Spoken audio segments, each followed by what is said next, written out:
So welcome everybody once again to another interview here at Odi Noticias. Today, we're really excited because we have the honor to be speaking with Professor Glenda Gray, the leading researcher on the development of an HIV vaccine. Professor Gray, thank you so much for being with us. It is a true honor to be speaking to you. Thank you to your audience, and thank you to you. Well, the first question we would like to start asking is, how is a day in the life of Glenda Gray? Okay, well, some days it's difficult, like today when I can't organize technology, and other days it's very exciting. The days that are exciting is when we do science and when we do research and when we work with participants and we work in our clinical trials. Those days are exciting, and other days are taken up by reviewing the science and doing scientific administration. So some days are good, and when you're with patients and participants, and those days are good, and other days are more complex. And now, even though it may seem obvious to some individuals, there are still people around the world that do not understand the difference between HIV and AIDS. Could you please explain the differences between these two concepts for our audience? Okay, so HIV is an infection that you get from the HIV virus. So the human immunodeficiency virus is a virus.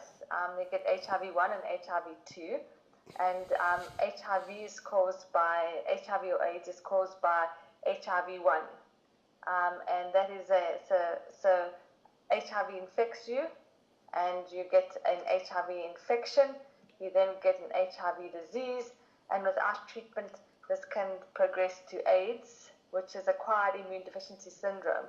And with the advent of antiretrovirals, we try and prevent people progressing from HIV infection to HIV disease and to AIDS. And of course, but now I would like to ask, what has made HIV such a complicated and dangerous virus? What has made it into one of humanity's most significant modern threats? So HIV has been around for many years.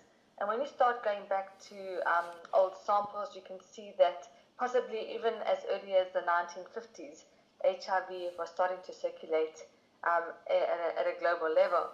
HIV is a virus that jumped the species barrier from chimpanzees into humans, and there are lots of cases where viruses jump the species barrier.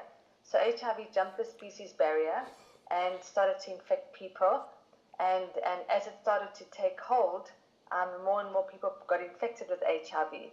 And HIV is a devastating disease because when you are infected, you don't know you're infected. You may have a mild seroconversion illness, but then you can spend many years asymptomatic and not know that you are infected. And it's in this period of time that you can transmit the virus from one person to the other. So the terrible thing about HIV is for many years you may be unaware that you had this infection, and then you can transmit it, and then that person also is unaware and can continue to transmit it. So that's what makes it a devastating disease. It also makes devastating disease because no person, we don't understand, and we don't have enough information about people who may manage the disease very well. There are the few cases of people that are in remission from HIV, but no one has been cured of HIV naturally. And so because we don't have a good human model for understanding the disease, HIV can continue, and if you don't take treatment, you can die because it destroys your immune system. And what would you say is the biggest misconception created by society about both HIV and AIDS? Well, I think there are a lot of misconceptions, and I think the biggest misconception is not understanding your risk. And so people may think they're not at risk for getting HIV and may engage in high-risk behavior and find themselves getting HIV. So I think that's the greatest misperception, is for us to misunderstand how easy it is to get HIV or what our own risk is for acquiring HIV. Of course, now quoting Times Magazine, your work on research has dropped the number of children born with HIV over 400,000 a year. What areas do you specifically target to achieve these numbers? But I think the most most important thing to try and control or prevent pediatric HIV infection is to make sure that women who are pregnant or before they're pregnant know their status. So once we know what a woman's status is, we can embark on interventions to prevent them transmitting the virus to their babies. And the most important part is to make sure that they take the antiretroviral therapy.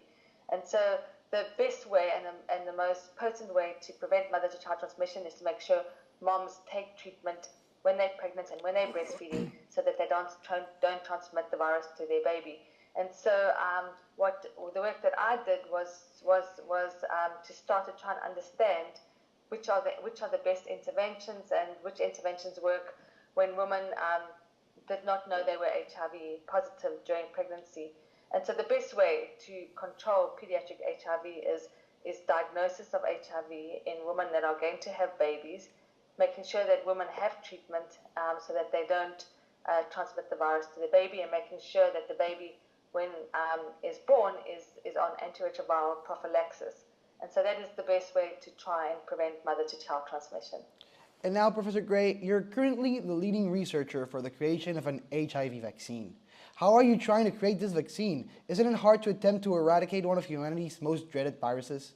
Well, one of the hardest things that we ever will have to do in science is to find an HIV vaccine. And we have tried for many years, many different approaches, and most of the time we have got it wrong. In 2009, there was a study done in Thailand called the RB144 or Thai study. And this study took two vaccine approaches. It took a pox virus platform, and it primed the immune system with this and boosted it with a protein.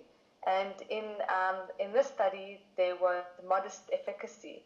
If you go back and look at the study, 12 months after getting the vaccine, this vaccine was 60% efficacious, but the vaccine durability waned over time, and at 36 months when we measured the vaccine efficacy, it had been reduced to around 30%. But what this vaccine approach showed us was that it was possible to try and make a moderately efficacious vaccine.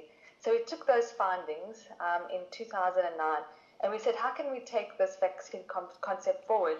So what we did was we looked at where I live in South Africa. We have the highest number of HIV infections in the world, and we have a different clade circulating in South Africa as compared to Thailand. We have a clade C virus that circulates in South Africa. And so we modified the vaccine to be clade C specific, so to be specific to the clade that circulates in South Africa. And we also optimized the protein boost. And we hope by doing this, by modifying the initial vaccine regimen, we could apply the findings from Thailand in South Africa, and hopefully this approach would result in a vaccine that was efficacious, and also that by boosting the regimen, we could maybe increase the durability of this vaccine. And so what we did was we built on the findings of other people, and we used this approach to go forward.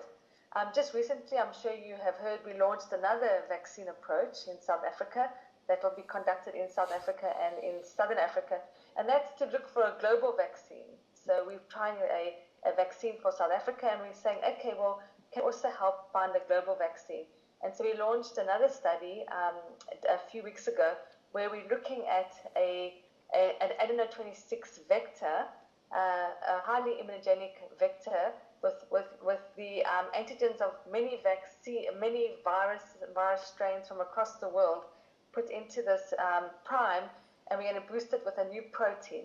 And if this vaccine approach works, this will be our attempt to find a global approach so that this vaccine can work wherever you live. So those are the two current vaccine regimens that we're working on that hopefully will show some kind of promise in the future. That is extremely interesting and extremely hopeful. But I would like to ask, what is the future for the HIV vaccine? Do you think we'll be able to eradicate HIV during our lifetimes? Well, I like to dream that we should. You know, I started being a pediatrician. When I started being a doctor in South Africa, HIV was very rare. And so I saw a world that had no HIV. And I've seen a world that's been completely devastated by HIV. I've seen women and children die, and I've seen parents and families devastated by this epidemic.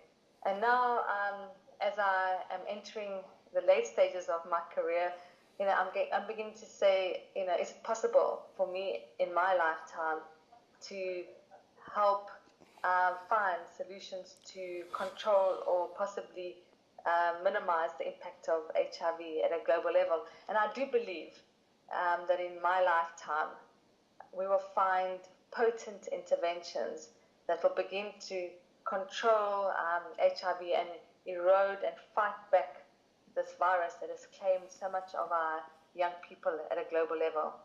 Well, Professor Gray, thank you so much for being with us. Before we go, I would like to ask you, what would you recommend for young people watching this interview right now who may be interested in starting a career in medicine or medical research, just like you? Well, I think that for being a doctor gives you great opportunities, and being a doctor enables you to see the social determinants of health and what causes people to be ill, and it helps you find ways of trying to alleviate pain and suffering. So I would say to anyone who wants to become a doctor, it is the best thing that you could ever do in your life. And if you want to become a medical scientist, it's taking being a doctor to the next level, because you're saying, I want to not only help the person sitting in front of me, but I want to help their families, their communities, and their countries. And so being a medical scientist gives you the most amazing opportunities to find solutions that may have the impact to eradicate diseases. And that would be the coolest thing in the world. And so for anybody who's thinking of doing a medical career or wanting to become a doctor, it will be the most defining moment of your life, and it will give you the most amazing opportunities to do the most wonderful things in the world. And so it is a wonderful journey being a doctor. Well, Professor Gray, thank you so much for having us. It has been a true honor speaking to you. And there you have it, Professor Glenda Gray, the leading researcher in the development of an HIV vaccine. Thank you so much, Professor. Thank you so much.